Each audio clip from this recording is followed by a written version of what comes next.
A la 1 de la madrugada, mi nuera le clavó un destornillador en el hombro a mi hijo. Él cayó al suelo de inmediato. Ella gritó: «Maldito, este es el precio que mereces». Yo, temblando, lo alcé como pude y llamé a emergencias. No pasó mucho tiempo antes de que nos viéramos de nuevo en el tribunal. Lo que ocurrió después dejó a toda la sala en silencio. Pero antes de continuar, revisa si ya te suscribiste al canal y comparte en los comentarios desde dónde nos estás viendo. Nos encantaría saber hasta dónde llegan nuestras historias de venganza. Me desperté sobresaltada a la 1 de la madrugada.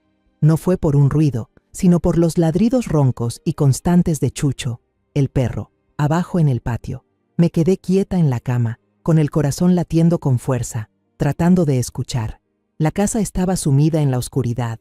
Solo se oía el tic-tac del reloj de pared en la sala, un sonido regular pero helado. De pronto, un bang resonó desde el garaje, como si alguien hubiera embestido con todas sus fuerzas la puerta metálica. Ese estruendo me hizo saltar. Tomé a toda prisa la vieja bata colgada en la esquina del cuarto. No me puse las sandalias. Mis pies descalzos tocaron el suelo frío de cerámica. El segundo golpe fue aún más fuerte, acompañado por una voz pastosa. «Valeria, abre la puerta». Su voz resonaba distorsionada. Ya no era la del muchacho que solía silbar rancheras en el patio trasero. Corrí fuera del dormitorio, con el corazón desbocado y la mente en blanco. Bajé las escaleras, aferrándome al pasamanos de madera gastado por los años. Oí el chirrido del portón del garaje al ser levantado con esfuerzo. Llegué al final de las escaleras justo cuando la puerta se abría a medias. Bajo la luz amarillenta y tenue, vi a Valeria, mi nuera, de pie en su camisón, con el cabello despeinado.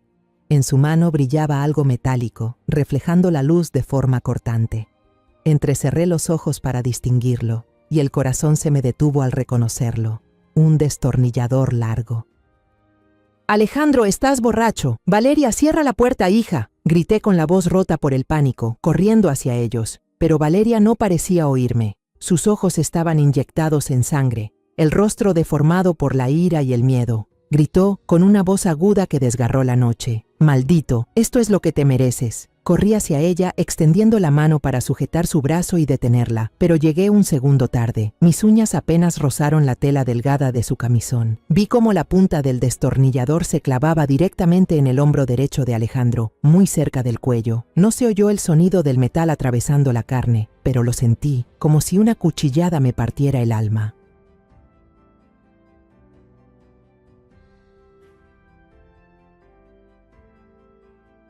Los ojos de Alejandro se abrieron de par en par. La embriaguez se desvaneció de su rostro, dejando solo sorpresa y dolor.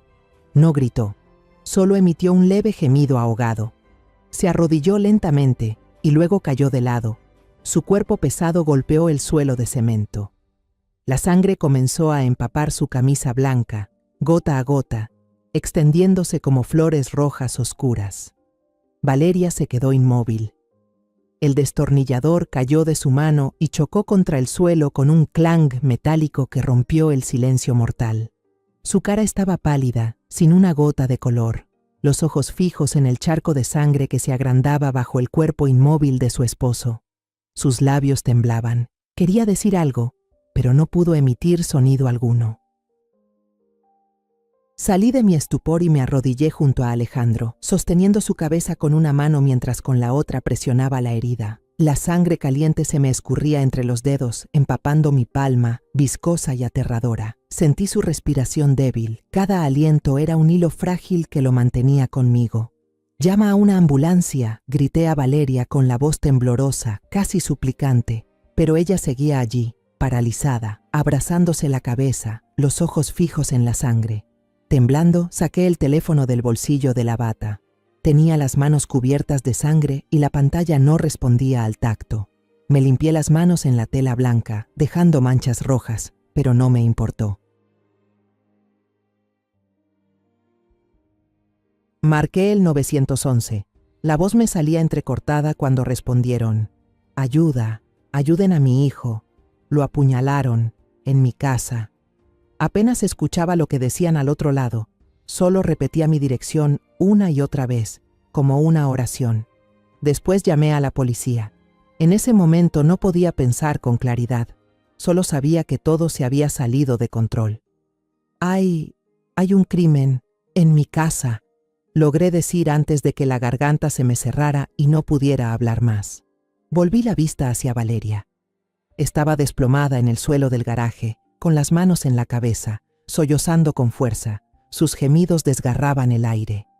A lo lejos sonó la sirena de una ambulancia, acercándose cada vez más, rompiendo la quietud nocturna del vecindario. Las luces rojas y azules parpadeantes iluminaron nuestros rostros, el mío cubierto de sangre y lágrimas, el de Valeria, pálido como la cera, y el de Alejandro, inmóvil, bañado en dolor y silencio.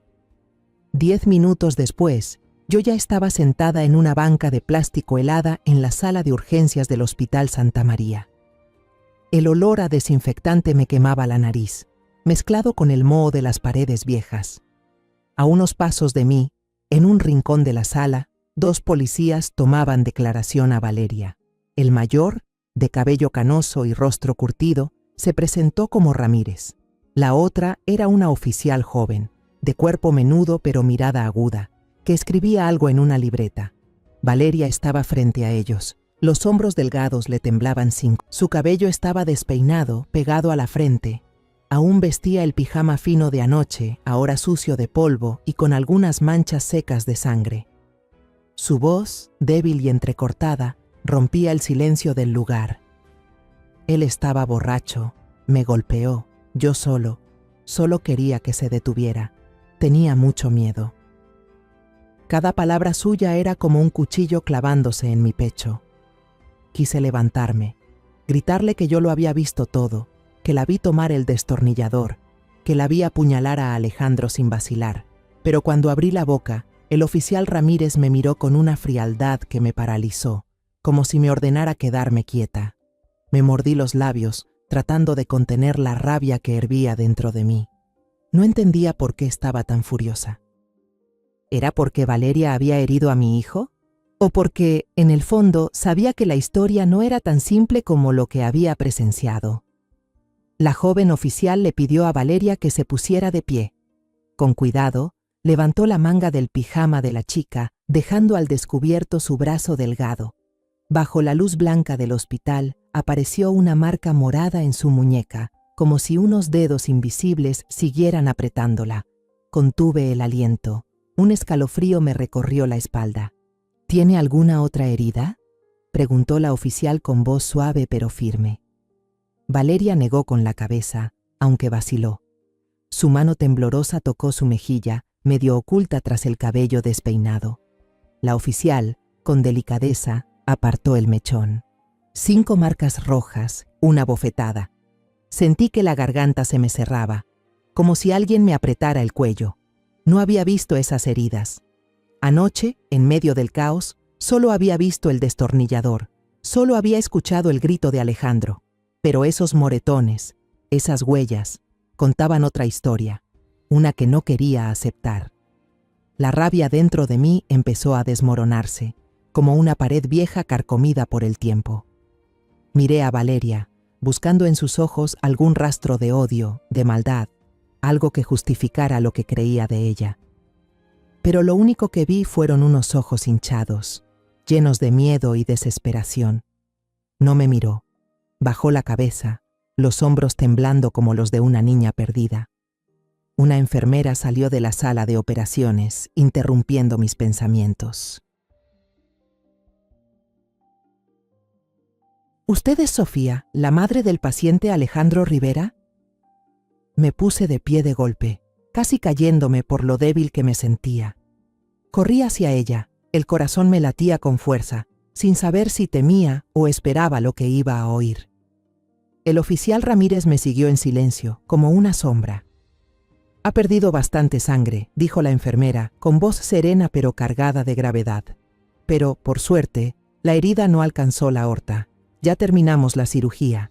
Está fuera de peligro, aunque debe quedarse en cuidados intensivos unos días». Solté el aire que no sabía que estaba conteniendo. Mi cuerpo entero se aflojó como si escapara de una pesadilla. «Podrá verlo un momento cuando lo trasladen», murmuró, Pero tenemos que llevar a la señora Valeria a la comisaría para tomarle declaración formal. Miré por encima de su hombro y vi a la joven oficial esposando a Valeria. El chasquido metálico de las esposas sonó seco, como un golpe dentro de mí. Valeria no se resistió. Bajó la cabeza y dejó que la llevaran. Cuando pasó junto a mí, levantó la vista por un instante. En sus ojos no había odio ni excusas, solo una tristeza profunda, una súplica muda. Sus labios se movieron, como si quisiera decir algo, pero no salió sonido alguno.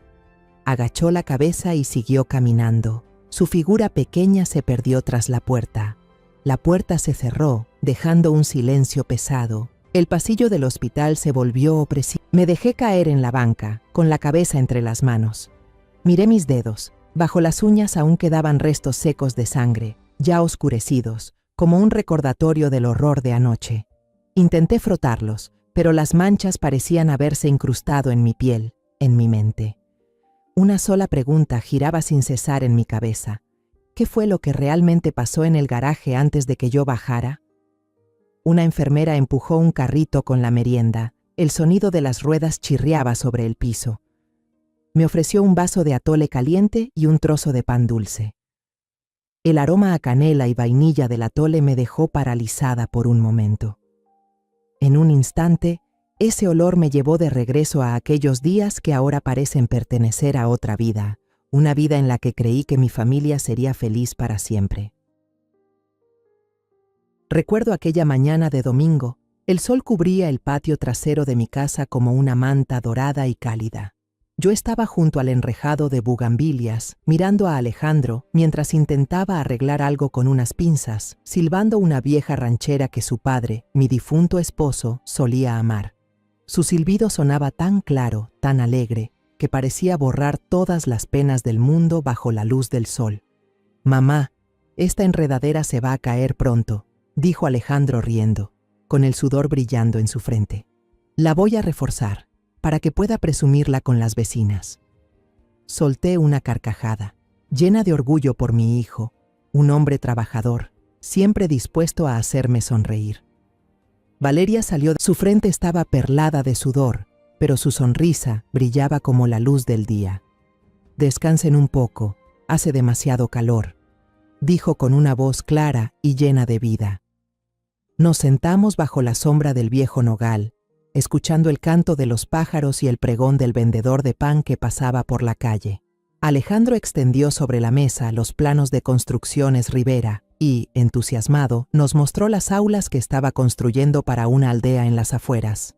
«Mira, mamá, con ventanas grandes así, los niños podrán estudiar con luz natural». El orgullo relucía en sus ojos, y en esa mirada sentí que todo mi mundo se iluminaba. Valeria puso su mano sobre el hombro de su esposo, mirándolo con ternura. «Lo lograrás, confío en ti». Yo los observé en silencio, agradeciendo en mi interior a la Virgen de Guadalupe por haberme dado una familia completa. En ese momento, creí que nada podría romper aquella felicidad. Pero luego, ese recuerdo se desvaneció, como una pintura que la lluvia borra poco a poco. Recuerdo una tarde lluviosa, meses después. Los truenos retumbaban y el agua caía en torrentes frente al portón. Alejandro regresó empapado de pies a cabeza, el rostro pálido, sin una gota de color. No me miró, no dijo nada. Solo subió las escaleras y cerró la puerta de su habitación de un golpe seco. Ese sonido retumbó en toda la casa como un martillazo. Me quedé al pie de la escalera, aferrada al pasamanos, queriendo tocar la puerta para preguntarle qué pasaba, pero mis piernas no Tenía miedo de que al abrir esa puerta me enfrentara a una verdad para la que no estaba preparada.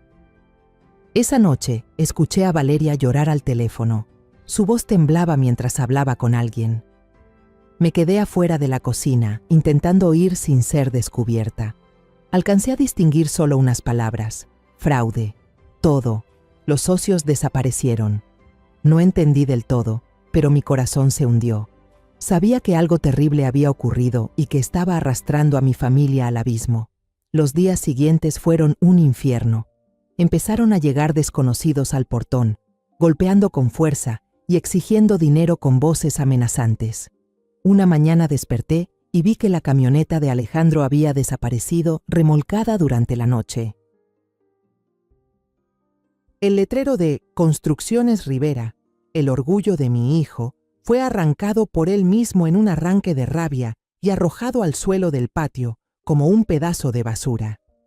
Me quedé mirando el letrero caído sobre la hierba, con el alma hecha trizas.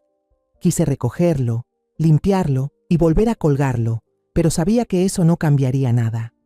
Alejandro comenzó a transformarse, poco a poco, como un cuadro que pierde su color. Ya no se afeitaba, la barba le crecía desordenada sobre el rostro que antes irradiaba vida. Su ropa estaba arrugada, con olor a tequila. Pasaba los días sentado en el viejo sillón de la sala, con la vista fija en la televisión sin realmente mirar. A su lado siempre había una botella de tequila. Yo lo observaba con el corazón apretado, pero cada vez que intentaba hablarle, él me apartaba con una voz herida. ¿Qué sabes tú, mamá? No me tengas lástima. El último recuerdo de esa etapa fue cuando vertí la mitad de su botella de tequila por el fregadero. Lo hice en un momento de desesperación, esperando que sin el alcohol, Alejandro volvería a ser el de antes. Pero cuando se dio cuenta, no me gritó ni discutió. Solo me miró con unos ojos vacíos, fríos, como si ya no fuera su madre, sino una extraña que se entrometía en su vida. Luego salió de la casa y poco después volvió con otra botella. Los ahorros de la familia se agotaron poco a poco, como el agua que se escurre entre los dedos.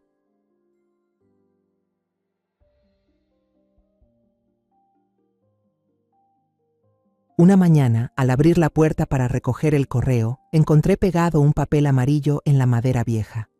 Un aviso de corte por falta de pago de la luz. Los números rojos en la hoja parecían una advertencia, recordándome que si no hacía algo, pronto esa casa quedaría a oscuras. Me quedé allí, con el papel en la mano, el corazón pesado. Ya tenía 62 años. Pensé que podía descansar, dejarle todo a Alejandro y Valeria. Pero ahora no me quedaba otra opción. Me puse la blusa más bonita que me quedaba en el armario, una de color azul que mi esposo solía decir que me hacía ver más joven. Me até el cabello con cuidado, me miré al espejo e intenté sonreír para ocultar la vergüenza que crecía dentro de mí.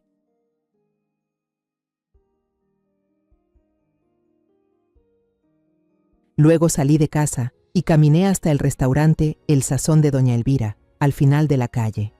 Doña Elvira, con su cabello blanco y su sonrisa amable, conocía a mi familia desde que Alejandro era niño.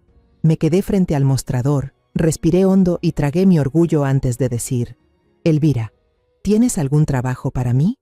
Cualquier cosa está bien. Ella me miró con compasión, como si quisiera decir algo, pero solo asintió. Necesito a alguien que limpie y lave los platos en el turno de la noche. Sofía, si puedes soportarlo, empieza hoy mismo. Asentí de inmediato, sin darme tiempo a dudar. Gracias, susurré con voz ronca. Al salir del local, yo, Sofía Rivera, quien alguna vez se sintió orgullosa de su familia, ahora debía lavar platos para otros con tal de mantener mi casa en pie. La primera noche de trabajo llegué a casa con la espalda adolorida, como si cada vértebra gritara de cansancio. Mis manos ardían, enrojecidas por los productos de limpieza, las uñas rotas de tanto fregar montones de platos sucios. Entré a la cocina para servirme un vaso de agua y vi a Valeria sentada allí, sola en la oscuridad. No había encendido la luz, solo permanecía quieta, su silueta delgada recortada en la pared.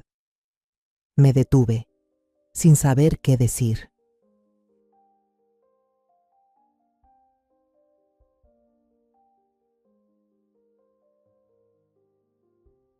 Entonces ella habló, con una voz tan suave que casi fue un susurro. Mamá, no tiene que hacer eso. Me quedé inmóvil, con el vaso aún en la mano, sintiendo cómo sus palabras tocaban una herida que había intentado esconder. Tenemos que seguir adelante, hija, respondí con voz serena pero pesada. Valeria no contestó, solo bajó la cabeza, su cabello cubriéndole el rostro. Quise acercarme, abrazarla, pero mis piernas no se movieron. Temía que, si la tocaba, las dos nos derrumbáramos. Los días siguientes, el ambiente en casa se volvió cada vez más tenso. Las discusiones entre Alejandro y Valeria se convirtieron en parte de la rutina, como el sonido constante de la lluvia en las tardes. Yo solía esconderme en mi habitación, subiendo el volumen del radio, pero las palabras duras se filtraban por las paredes delgadas. Una noche, escuché a Valeria gritar, su voz quebrada por la rabia.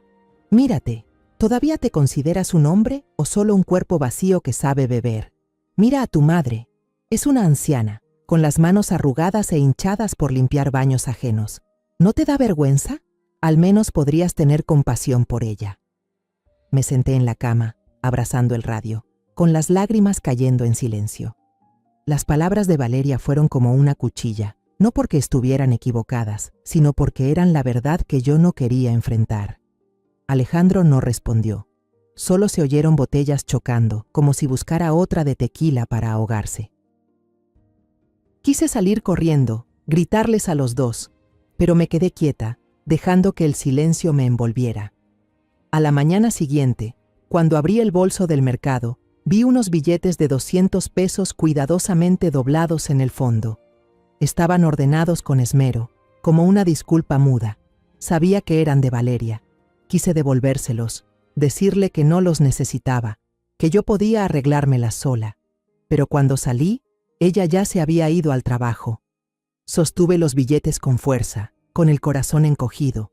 Quise llorar, no por el dinero, sino porque sabía que Valeria estaba tratando de sostener todo lo que Alejandro y yo no podíamos.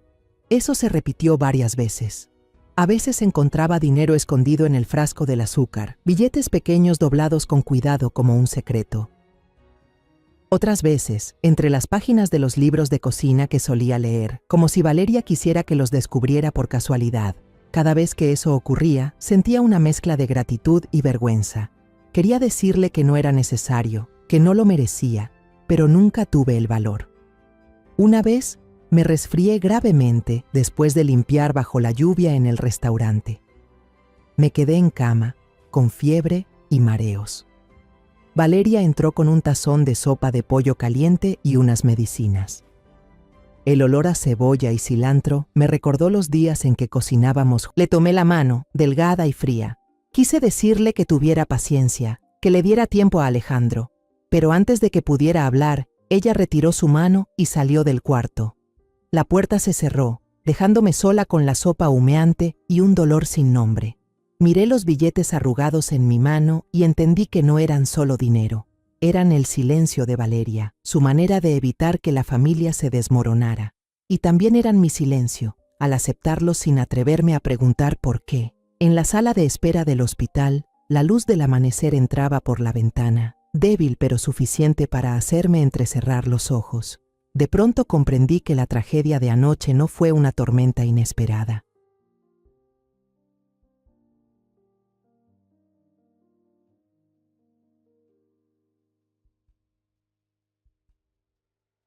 Fue el resultado de las pequeñas grietas que vi, pero nunca reparé, de las palabras que no se dijeron y de los pesos que tanto Valeria como yo usamos para cubrir el dolor.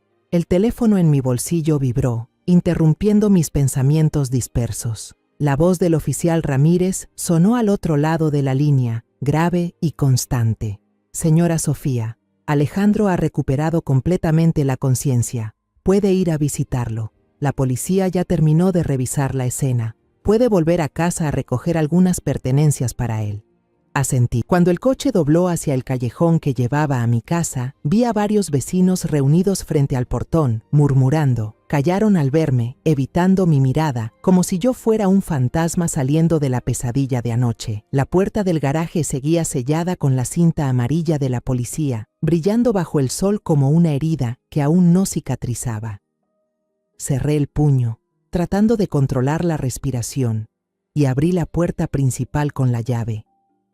La casa estaba inquietantemente silenciosa. Ya no se oía el silbido de Alejandro ni las risas de Valeria en la cocina. Todo seguía igual que la noche anterior.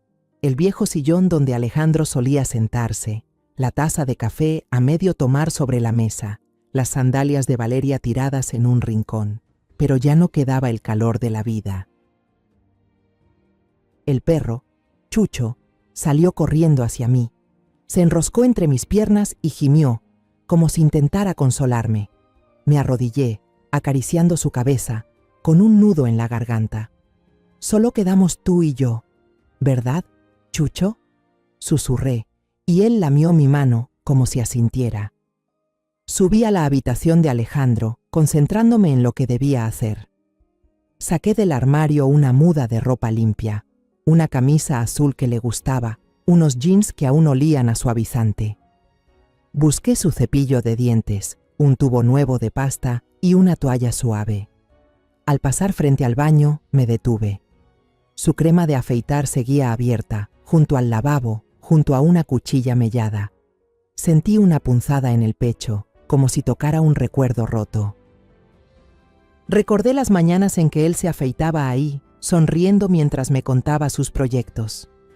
Ahora todo era solo ruinas.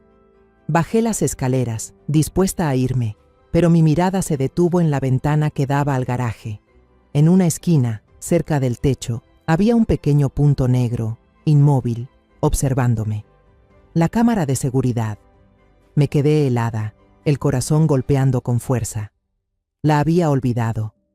Años atrás, cuando aún tenía la panadería en casa, instalé esa cámara para vigilar el horno y el mostrador de noche. Cuando cerré el negocio, nunca la quité y seguía grabando, subiendo los videos automáticamente a un servicio en la nube que aún pagaba cada año. Una corriente de adrenalina corría hacia el rincón del salón, donde estaba el viejo ordenador cubierto de polvo. Lo encendí. El ventilador zumbó con un sonido áspero, como una advertencia. La pantalla se iluminó lentamente, como si también dudara en revelar la verdad. Tras varios intentos y un corazón desbocado, recordé la contraseña. Por fin accedí al almacenamiento. Aparecieron decenas de archivos de video, organizados por fecha y hora, fríos e impersonales. Con manos temblorosas, deslicé la barra hasta la carpeta del 15 de agosto. El archivo de la 1 y 2 de la mañana estaba allí, como una bomba a punto de estallar. Hice clic. La pantalla mostró imágenes en blanco y negro, algo granuladas pero nítidas. El sonido era claro, como si resonara junto a mí. Escuché el coche de Alejandro detenerse en la calle, el portazo. Luego sus pasos tambaleantes acercándose al garaje y un golpe fuerte, ¡bam!, que me hizo estremecer, aunque ya sabía lo que iba a pasar. La puerta del garaje se levantó chirriando. Valeria apareció en la imagen, con un pijama delgado, las manos vacías. Empujó con fuerza el pecho de Alejandro, su voz temblorosa pero firme. «Vete, no vuelvas aquí». Vi la desesperación en cada movimiento suyo, como si intentara protegerse de una tormenta. Alejandro, con el rostro deformado por el alcohol y el orgullo herido, rugió. Alzó la mano, y el sonido de una bofetada retumbó en el aire, seco y cortante como un cuchillo. Contuve la respiración, sintiendo cómo el corazón se me encogía. La cabeza de Valeria se echó hacia atrás, su cuerpo perdió el equilibrio y cayó, golpeándose con fuerza contra la caja de herramientas metálica que Alejandro solía dejar en la esquina del garaje. La caja se volcó, y destornilladores, llaves inglesas y martillos rodaron por el suelo de cemento, produciendo un estrépito caótico, como el eco de mi familia desmoronándose. Valeria se llevó las manos a la cabeza y se incorporó. Un hilo de sangre le bajaba desde el cuero cabelludo hasta la sien. Miró a Alejandro con una expresión de terror absoluto, como si estuviera viendo a un monstruo. Alejandro también parecía paralizado por lo que acababa de hacer.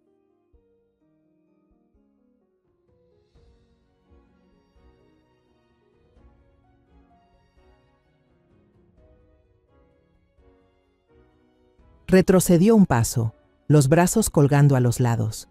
La furia de su rostro se desvaneció, reemplazada por una confusión profunda, como si no pudiera creer lo que había hecho. Pero Valeria no lo vio así. En medio del pánico, sus ojos recorrieron el suelo lleno de herramientas. Agarró un destornillador con una rapidez que no me dio tiempo ni a parpadear. Se levantó de golpe, se lanzó hacia adelante y apuñaló. Todo ocurrió en 2 segundos. El golpe alcanzó el hombro de Alejandro, justo cuando él ya se había detenido. cuando ya no representaba una amenaza directa. Vi mi silueta entrar en el cuadro desde las escaleras, gritando desesperada.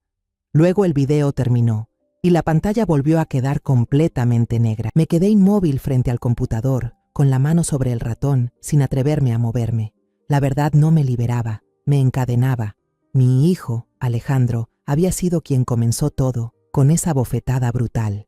Mi nuera, Valeria, fue quien lo terminó, con una puñalada que ya no era necesaria. Los dos estaban equivocados, los dos eran víctimas de las heridas que llevaban dentro. Y yo, la madre, la única que había presenciado todo a través de esa pantalla, ahora tenía en mis manos la prueba que podía decidir el destino de ambos. Apagué el computador. La pantalla oscura parecía haber devorado la verdad que acababa de ver. No sé cuánto tiempo permanecí allí, tal vez hasta que la primera luz del amanecer se filtró por la rendija de la puerta.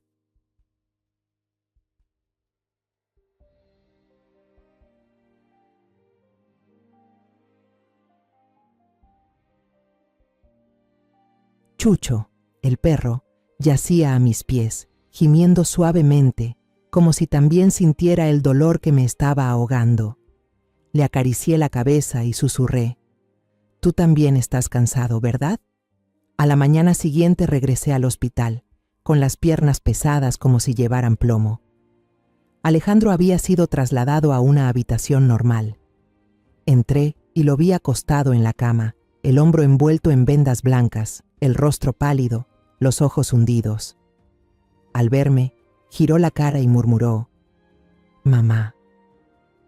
Solo una palabra, pero bastó para hacerme un nudo en el corazón. Quise correr a abrazarlo, decirle que todo estaría bien, como hacía cuando era niño, y una raspadura en la rodilla bastaba para hacerlo. Me senté junto a la cama, saqué de mi bolso un cuchillo pequeño y una manzana. Comencé a pelarla lentamente, como si ese gesto pudiera alargar el tiempo, retrasar los pensamientos que me desgarraban por dentro. Alejandro me miraba con culpa, pero no dijo nada más. Permanecimos en silencio. Solo se escuchaba el raspar del cuchillo contra la cáscara y su respiración débil. El amor de madre gritaba dentro de mí, empujándome a borrar ese video, a olvidarlo, como si nunca hubiera existido. Alejandro ya había pagado con una herida que casi le cuesta la vida. Había perdido la empresa, el orgullo y asimismo en el alcohol. ¿Podía permitir que también perdiera la libertad? Pero entonces, la imagen del moretón en la muñeca de Valeria apareció en mi mente, tan clara como si estuviera grabada. La marca roja de la bofetada en su mejilla, la mirada desesperada cuando la esposaron, me atormentaban tanto como la imagen de Alejandro desplomándose en el suelo del garaje. Pensé en Valeria, en los billetes que dejaba a escondidas, en la sopa de pollo caliente que me llevó cuando estuve enferma. Ella también era mi hija, no por sangre, sino por los años que habíamos compartido bajo el mismo techo. ¿Cómo podía elegir entre mis dos hijos? Esa noche no volví a casa. No soportaba la idea de regresar a una casa vacía, donde la sangre de Alejandro aún manchaba el cemento. Caminé hasta la iglesia cerca del hospital, a la que solía ir los domingos. La pesada puerta de madera crujió al abrirla.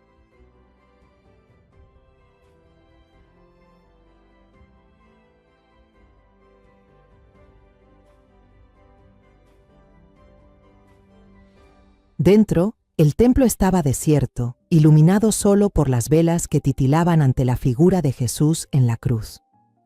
Me senté en un banco de madera gastado, sintiendo el frío que se filtraba a través de mi abrigo. No recé, no murmuré plegarias como otras veces. Solo me quedé allí, mirando el rostro doliente de Cristo, buscando un poco de paz dentro de mí. Recordé las palabras de doña Elvira, la dueña del comedor, cuando una vez le conté los problemas de mi familia. Sofía, hacer lo correcto no siempre es hacerlo fácil.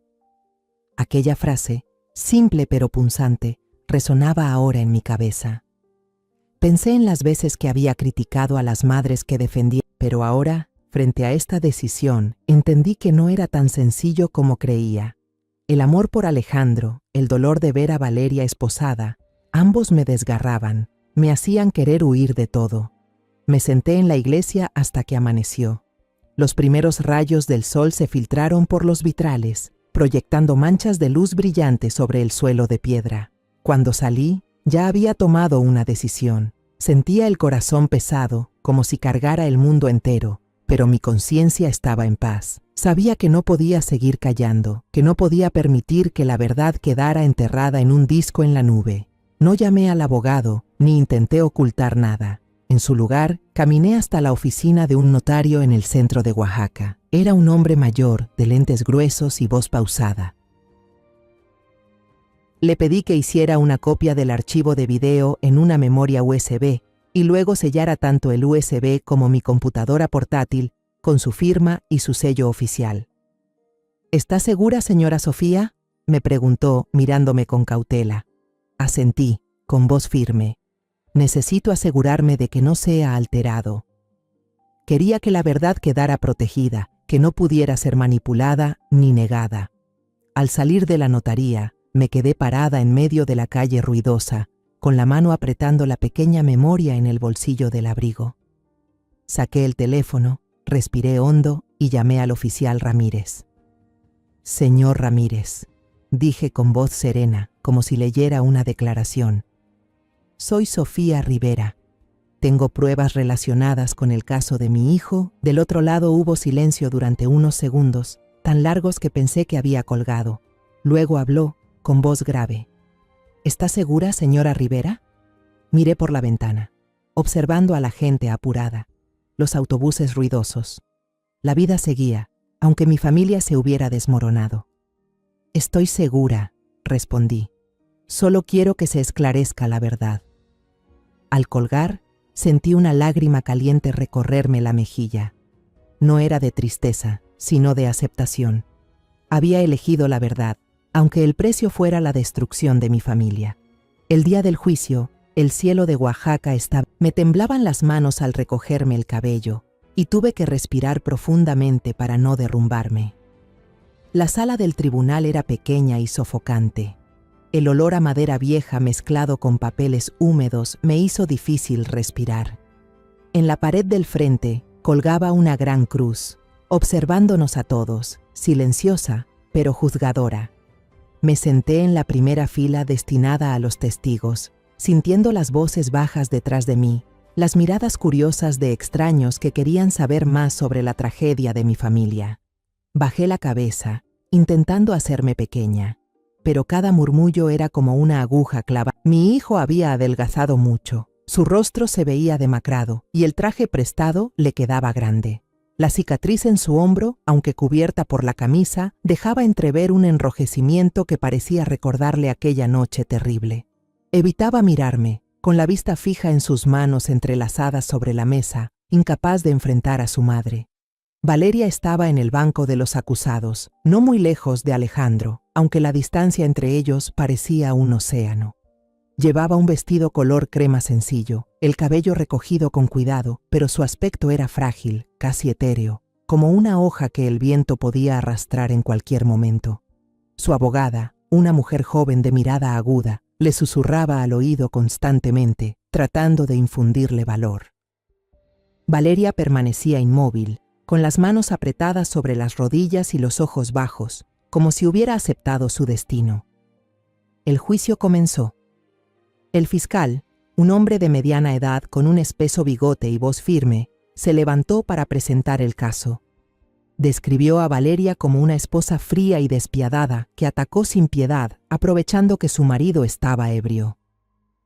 Ella tomó un destornillador y apuñaló a la víctima cuando ya no representaba una amenaza, enfatizó con tono acusador. El video muestra que Alejandro Rivera se había retirado, sin intención de agredir. La acción de la acusada no fue defensa propia, sino un acto de odio calculado. Sus palabras cayeron como martillazos. Quise gritar que no entendía, que no sabía lo que Valeria y yo habíamos soportado.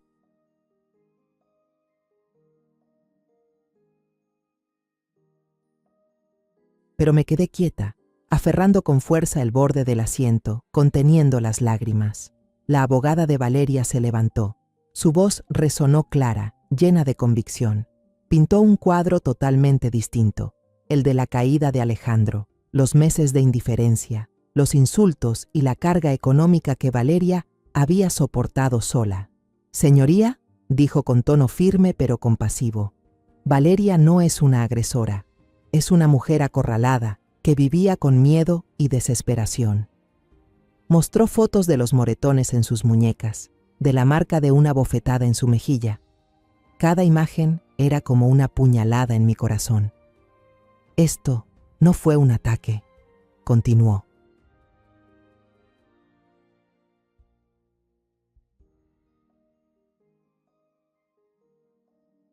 Fue el grito de auxilio de alguien que había llegado al límite. Cuando el video de la cámara de seguridad se proyectó, toda la sala del tribunal quedó en silencio. Todos contuvieron el aliento, con los ojos fijos en la gran pantalla. Yo no me atreví a mirar. Bajé la cabeza, apreté con fuerza el chal entre mis manos y escuché de nuevo esos sonidos tan familiares como dolorosos. El golpe de la puerta, ¡bam!, los gritos, el sonido de la caja de herramientas cayendo al suelo y finalmente el silencio mortal después de la puñalada. Cada ruido era como una cuchillada que me atravesaba. Quise taparme los oídos, pero no pude. Yo misma caminó despacio, con los hombros temblorosos, como si cada paso fuera un esfuerzo. Cuando se puso de pie frente al juez, relató todo con voz temblorosa pero sincera. En ese momento no podía pensar en nada. Sollozó, con lágrimas corriendo por sus mejillas. Lo vi levantar la mano y luego caí. Mi cabeza golpeó fuerte, la sangre. Yo solo pensaba que me iba a matar. Solo quería que todo terminara. Su voz se quebró, como si reviviera aquel instante aterrador. El fiscal se levantó, con voz fría. Pero el video muestra que él retrocedió. ¿No lo vio? Valeria negó con la cabeza, las lágrimas corriendo sin control. No. Quise correr hacia ella, abrazarla, decirle que entendía, que no la culpaba, pero me quedé allí, inmóvil, como una espectadora dentro de mi propia tragedia. Llegó el turno de Alejandro. Se levantó y caminó cojeando hasta el estrado, cada paso arrastrando un peso invisible. Miró al suelo, con voz ronca. Yo estuve mal, estaba borracho, la abofeteé. Dejé que el fracaso me convirtiera en un monstruo, pero juro que no quise hacerle más daño. Su voz se quebró, como si lo torturaran sus propios actos. Lo miré, y el alma se me desgarró. Quería creerle, quería pensar que no fue intencional, pero el video mostraba la verdad. Una verdad que ni él ni yo podíamos negar. Finalmente, respiré hondo, me apoyé en el respaldo del asiento para ponerme de pie. Me temblaban las piernas, como si el suelo se moviera bajo mis pies. Cuando subí al estrado, miré a Alejandro. Él me observaba con ojos suplicantes, como pidiéndome que dijera algo para salvarlo. Volví la vista hacia Valeria, que mantenía la cabeza baja, con una expresión resignada, como si ya hubiera aceptado cualquier destino. Sabía que mis palabras decidirían todo, que definirían el futuro de los dos seres que más amaba. Me quedé de pie, con las manos aferradas al barandal de madera desgastada. No me atreví a mirar a los ojos a nadie, ni al abogado ni al fiscal. En cambio, sus ojos eran un punto de apoyo que me dio el valor que aún me quedaba. El abogado de Alejandro, con un traje gris gastado, se levantó y preguntó con voz grave y medida: «Señora Rivera, ¿quiere a su hijo?». Una pregunta sencilla, pero que me atravesó el corazón. Inhalé profundamente, tratando de mantener la voz firme. «Sí», respondí, «lo quiero mucho». Era la verdad.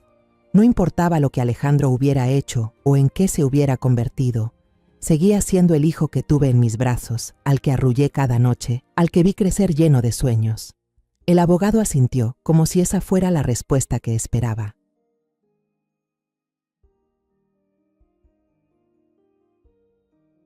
Luego continuó, con tono más suave, llevándome hacia una trampa sutil. ¿Cree usted que Alejandro es una buena persona, que solo cometió un error por las circunstancias?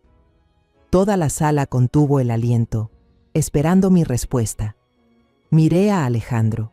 Levantó la cabeza y en sus ojos brilló una chispa de esperanza, débil, como la de un niño que ruega a su madre que lo salve de una pesadilla. Guardé silencio un segundo que pareció eterno. Sabía que mi respuesta cambiaría todo. Respiré hondo y hablé, no solo al abogado, sino a todos los presentes, incluso a mí misma. Su señoría, no estoy aquí para decir que mi hijo es bueno ni que mi nuera es mala.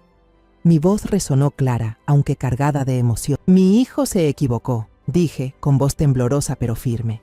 Se equivocó al dejar que el orgullo lo destruyera. Se equivocó al esconderse detrás del alcohol y cometió un pecado imperdonable al levantar la mano contra la mujer que juró proteger a Alejandro. Bajó la cabeza. Sus hombros temblaron como si mis palabras lo despertaran de una pesadilla. Sus ojos se enrojecieron, pero no lloró. Solo se quedó allí, inmóvil, como una estatua agrietada. Me giré hacia Valeria. Ella seguía con la cabeza agachada, las manos entrelazadas sobre las piernas, el vestido color crema arrugado bajo la luz tenue de la sala del tribunal. Valeria también se equivocó, continué. Mi voz se suavizó, aunque no pude ocultar. Esa puñalada, aunque nacida del miedo, sigue siendo un acto de violencia cuando el peligro directo ya no existía. Valeria sollozó, un sonido apenas audible, pero suficiente para hacerme un nudo en el pecho. Quise acercarme, tomarle la mano, pero el estrado del testigo me lo impidió, como una barrera invisible.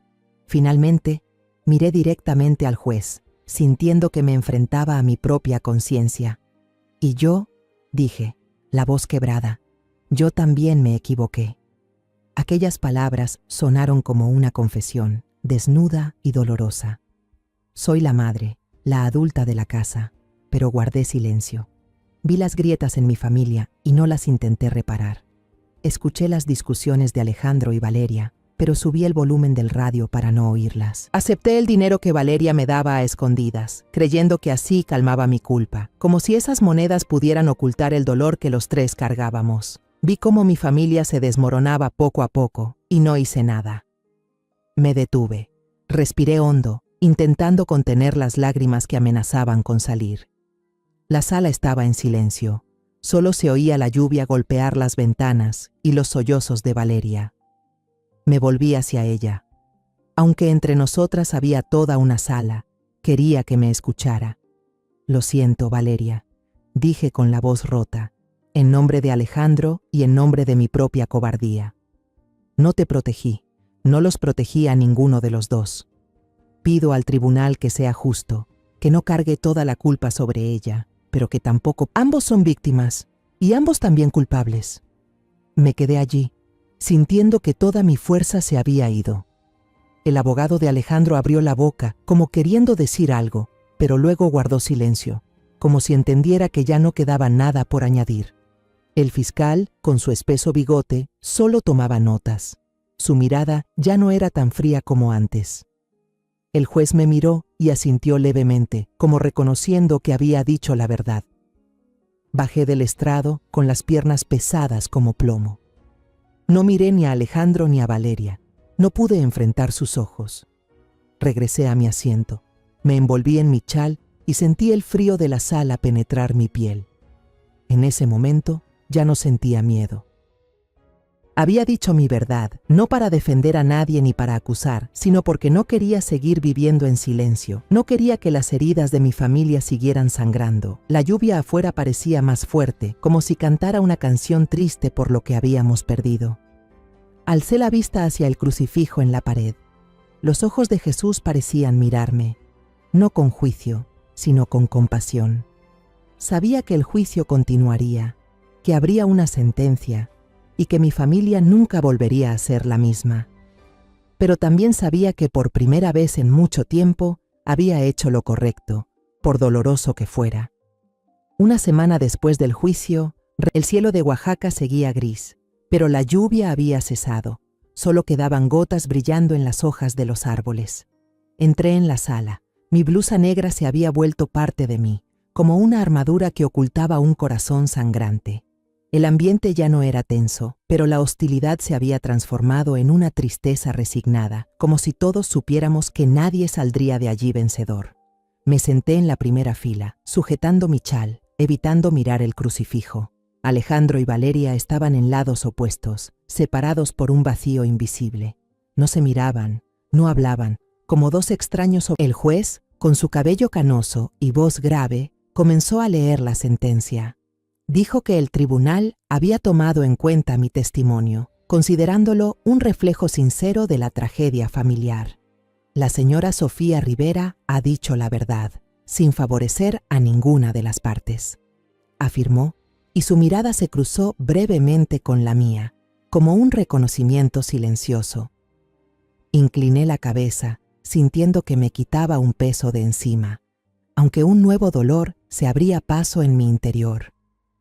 El veredicto fue pronunciado.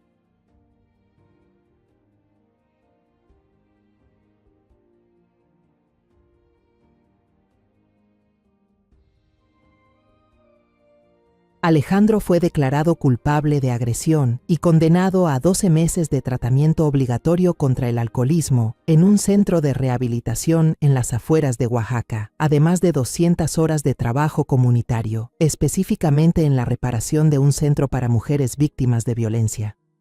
Escuché aquello con el corazón encogido. Sabía que era una oportunidad para que Alejandro reconstruyera su vida, pero imaginarlo allí, enfrentándose a historias tan parecidas a la nuestra, me llenó de una tristeza infinita. Valeria fue declarada culpable de causar lesiones graves en una situación en la que ya no existía un peligro directo.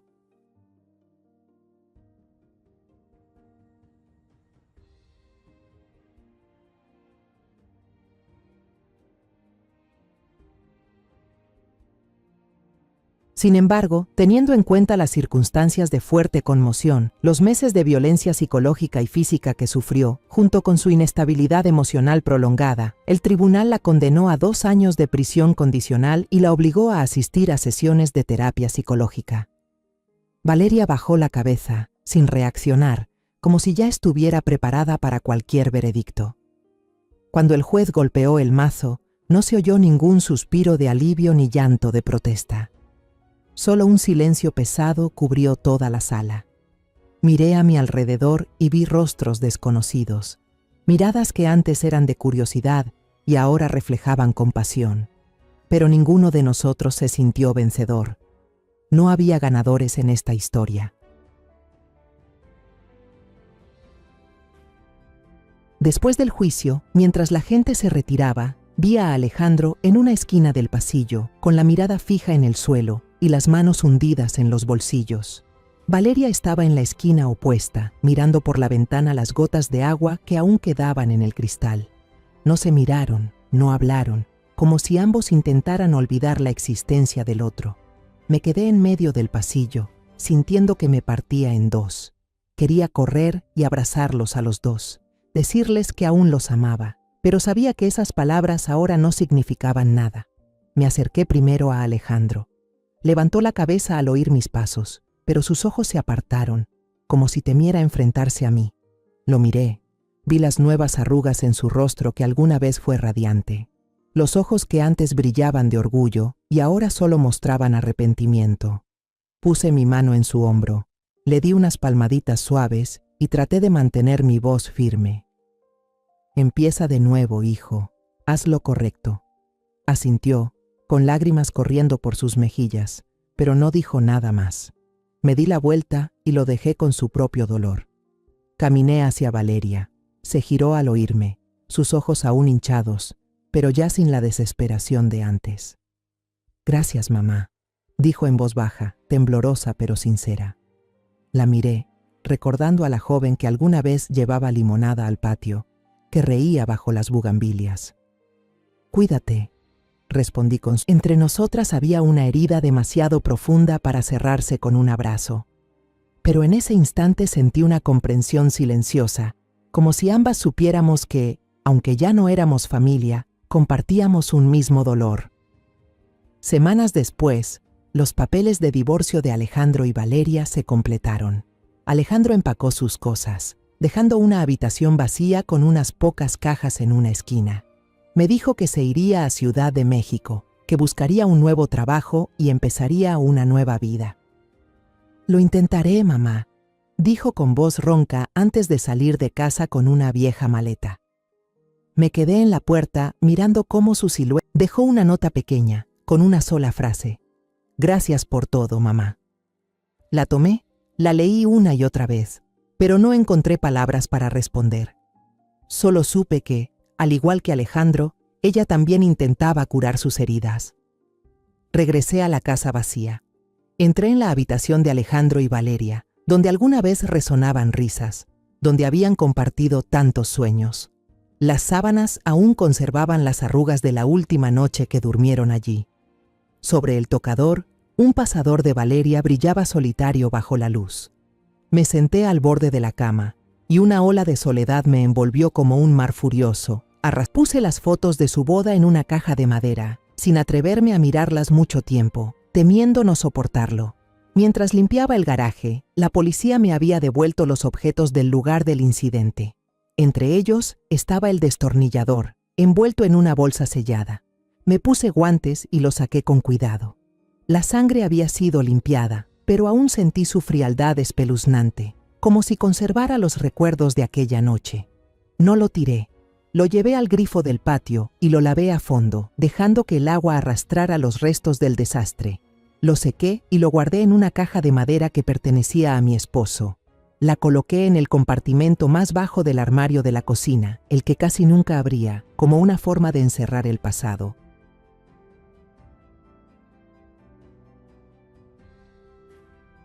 Un año después, la luz de la mañana inundaba mi cocina, cubriendo todo con un brillo dorado y cálido.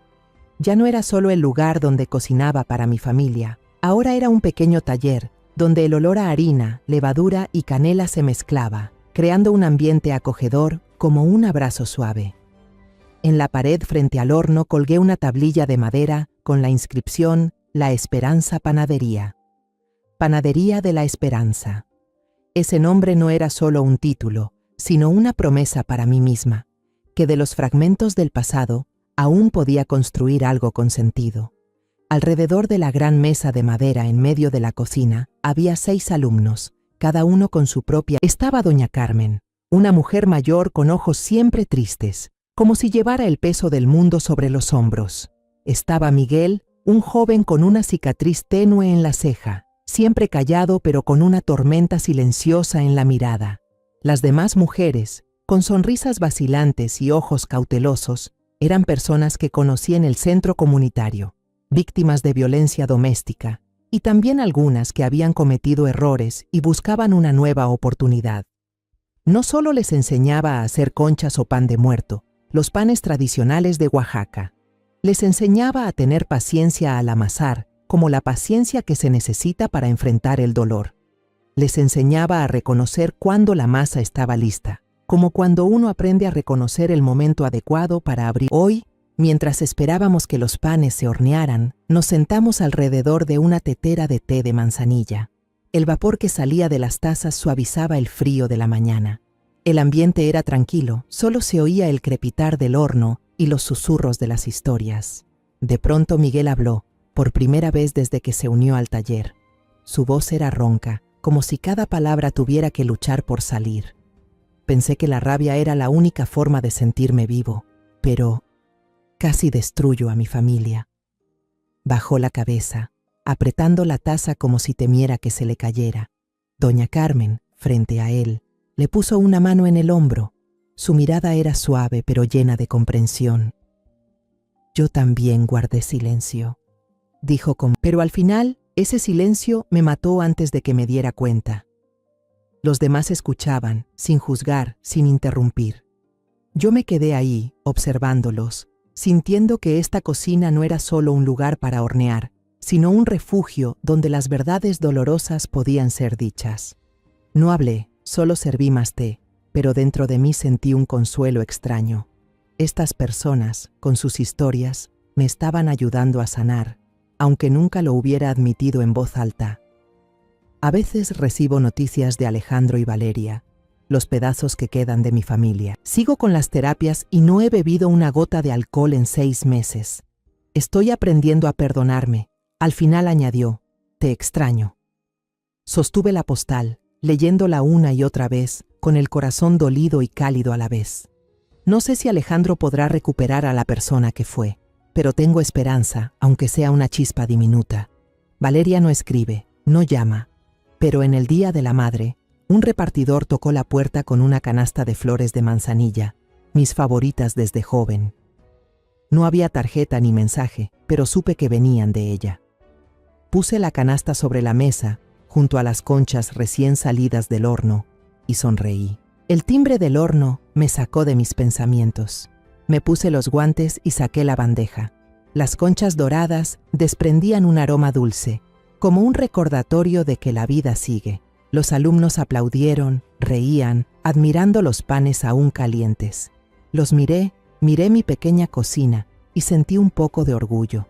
La panadería Esperanza no era solo un lugar donde enseñaba a hornear, sino donde aprendía a sanar, a perdonar, no solo a Alejandro y Valeria, sino también a mí misma. Esa noche, cuando todos se fueron, me quedé sola en la cocina. La luz cálida iluminaba las paredes desgastadas. Abrí el cajón inferior y saqué la caja de madera donde guardaba el destornillador.